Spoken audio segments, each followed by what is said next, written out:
What's up guys, David Fowler here. Many of you have been asking me to do tutorials for beginners, so here you have it. This is how to blend a number 2 into 0, so how to do a skin fade with a number 2 on top.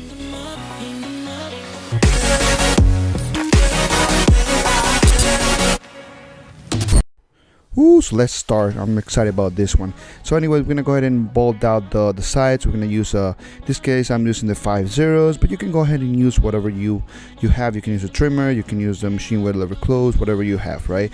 Just I'm gonna create a first guideline. It's just gonna be like a mid to high, actually like a high fade. I just kind of spread out so it looks super cool. Now we're gonna bolt out the bottom. We're gonna use electric shaver for this. You can use your razor. I know many of you like using the razor. You can go ahead and do that too. I like using the shaver just because I think it just shaves better, and also it's easier on the skin, and also avoids you cutting the client, right? And I learned how to do it this way. So yeah.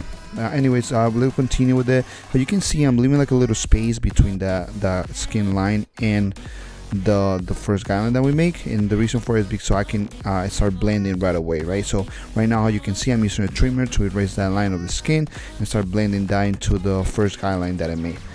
So we're gonna go ahead and use our clipper. We're gonna start with the lever down. We're gonna create our first guideline. How I said, this is gonna be a 2 and skin fade, so we only really have to fade from a 2 to 0, right? So my guides are gonna be pretty thick, because that's all that I don't need to blend that much. So I don't want to make them too thin, too thin, because then it's gonna be hard for me to erase that line. It's gonna look super dark. So here I'm using a Supra one with the number 2. If you don't have a Supra, you don't have the touchables, it's fine. You can go ahead and use your machine with a lever close and a number 2 guard. I use the Supra for this type of things, and because it's quick to use the touchables for these steps. But yeah, you can go ahead and use whatever you want. Like don't let just because you don't have the machines that I use doesn't mean that you cannot do this haircut. You can do this haircut with whatever you have, and that's what matters, right? So we're gonna go ahead and start erasing that line. So this is gonna be a little different than what I usually do, because we're gonna fade from bottom to top.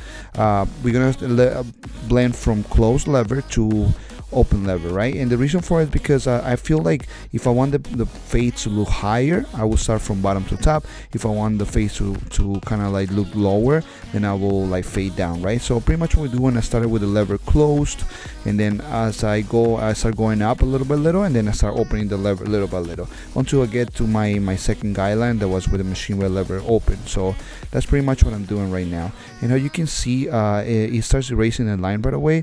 This is a good technique for those that you're starting cutting hair, because I feel like sometimes you get lost when you make a bunch of guides and then you're trying to erase them after.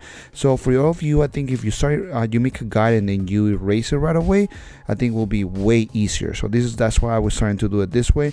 So for this step, you know how I say I started from close to open, but you can also do it the other way if you want, whatever you feel comfortable with.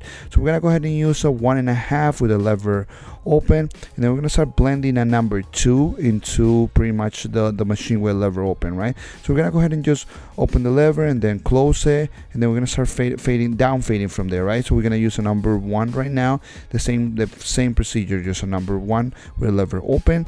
Then we pass it as soon as it stops cutting, or we don't hear the machine cutting anymore. Then we're gonna go ahead and use and close the lever, and then we're just gonna continue that process, right? We're gonna do the same with the 116, and the same thing, lever open, lever close. It's the same process. For any of you, anyway, I'm gonna take this time to talk to you guys about a little bit about the, you guys been talking about the classes that I made on the last video. I talk about doing classes and all that stuff, and you guys have been messaging me a lot, and I thank you for that. But like some of you are messaging me from like other states that are a little far from me. So if you want me to go to your state, I could definitely do that. Just let's try to set up a class, right? Try to see if you can find a couple people that will be interested in taking a class with me, and then like that makes it easier for me to go, right? Like just because timing and all that stuff will be better, we can kind of do it that way. Even if you're here in New Jersey and then New York or PA, you want me to do a class maybe at your barbershop, your salon, like a private class, let me know. I think that will be easier. I mean, for all of you guys that want to come here and take like a one-on-one with me, I could do that too. Just keep me posted, message me on Instagram. Facebook or Twitter. I have the links right in the description.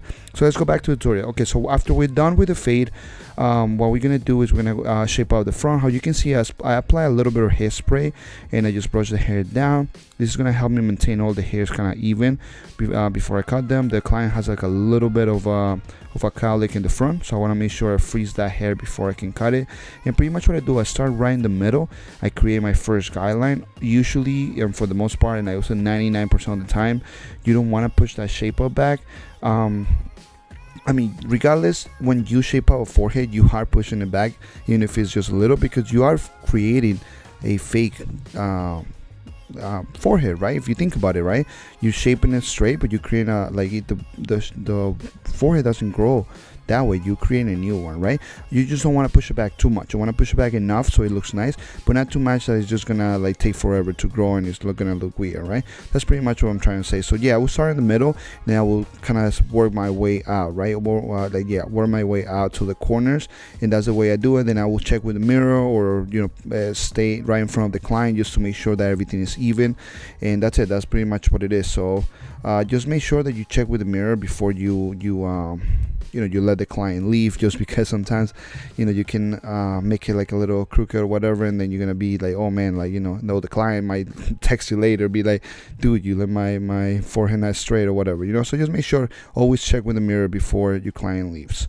And also ask him, sometimes I ask my client, what, your forehead better than I do, do you see anything wrong or whatever? And the clients are gonna help you. They're not gonna be like, oh well, you don't know how to cut hair. No, they're gonna help you. They're not gonna say anything to you, because I believe that they want to make sure that they look fresh and that everything is the right way, right? So just talk to your clients, that's part of the consultation pretty much.